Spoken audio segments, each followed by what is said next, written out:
el mes de octubre de este año.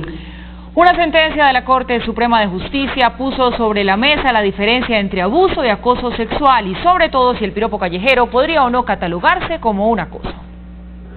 Castaño Sánchez fue absuelto por el delito de acto sexual violento, pero condenado por acoso sexual en segunda instancia. El tema se volvió confuso y a los expertos les correspondió aclararlo. ¿Cuál es la diferencia entre acoso y abuso sexual? Cuando nos referimos al acoso, nos estamos refiriendo justamente a esas presiones o a ese constreñimiento donde efectivamente se genera una incomodidad por parte de la víctima y se generan adicionalmente esas tensiones, usualmente cuando existe adicionalmente una relación de subordinación. El abuso sexual implica una agresión ya de carácter físico, por ejemplo, mediante una violación. Hay un aprovechamiento, pero de una posición superior desde el punto de vista propiamente físico. Pero se empezó a hilar delgado hasta preguntarse si aquellos acosos constantes callejeros podrían o no ser acoso sexual. Y no nos estamos refiriendo a los poemas de Benedetti. Los académicos aclaran si este tipo de piropos podrían ser susceptibles de penalización y considerarse acoso sexual. Hoy en día se tiende a judicializar absolutamente todas las conductas y hay que diferenciar que ya nuestro Código Penal contempla lo que son los actos sexuales abusivos o incluso la injuria por vía de hecho. Pero esos piropos que usualmente se escuchan de manera desagradable en la calle, ya nuestro Código de Policía obviamente ha manejado ese tema y no hay necesidad, consideramos, de llevarlo al ámbito penal. En resumen, la diferencia entre el acoso y el abuso es que en uno hay subordinación y o constreñimiento y en el segundo se lleva a cabo esta pretensión físicamente. Bueno, vamos a resumir todo esto, Mauricio. Más o menos conclusión de lo que ha dicho la Corte es que para que haya acoso debe existir una relación de poder y debe haber hostigamiento más de una vez. Es decir, si a mí me hostigan una vez, aquí no ha pasado nada. ¿Eso no es como muy permisivo? Paula, los televidentes en su casa deben estar diciendo, para poner en contexto su pregunta, sí, ¿para qué nos vienen con discusiones semánticas a estas horas de la vida? Pues no son semánticas.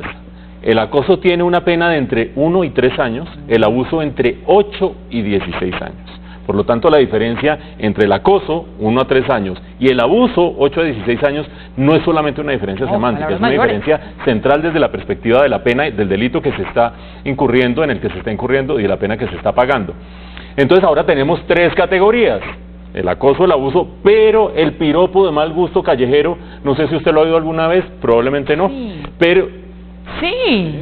¿Sí? En un país como Colombia, ¿cómo no va a oír uno piropo bonito, menos bonito y ya él no tan chévere? Y ya está usted pero curada contra eso. Pero yo salgo a la defensa del piropo, me parece bien que ese pues ya no lo tipifiquen como un tema de acoso, pues tampoco. Bueno, entonces nos decía el experto de la Universidad del Rosario, de eso se encarga el Código de Policía y qué desagradable, porque hay piropos que son hay unos horribles. Un horror. Bueno, dejemos de lado el piropo callejero, el mal gusto callejero y nos concentramos en el acoso, que es esa situación, como decía Paula, en la cual hay una relación de poder. Y hay una relación de poder que se mantiene a lo largo del tiempo. El típico caso es alguien que tiene poder sobre el trabajo de otra persona y en ese ejercicio del poder termina pidiéndole favores y diciéndole monita y cuándo es que nos vamos a ir a no sé qué y si sé cuánto, sabiendo que de esa persona depende el salario del otro, el trabajo del otro, la estabilidad económica del otro. Esa persistencia y esa relación de poder configuran el acoso y es el que tiene una pena de 1 a 3 años.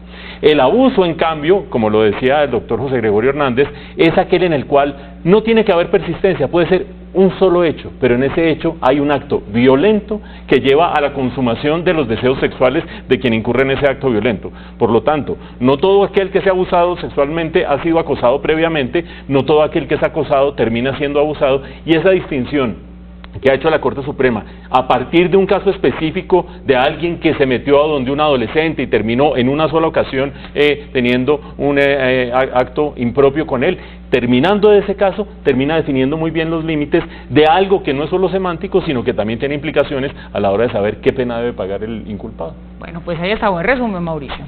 El presidente Santos inició una gira nacional denominada La Revolución de la Infraestructura.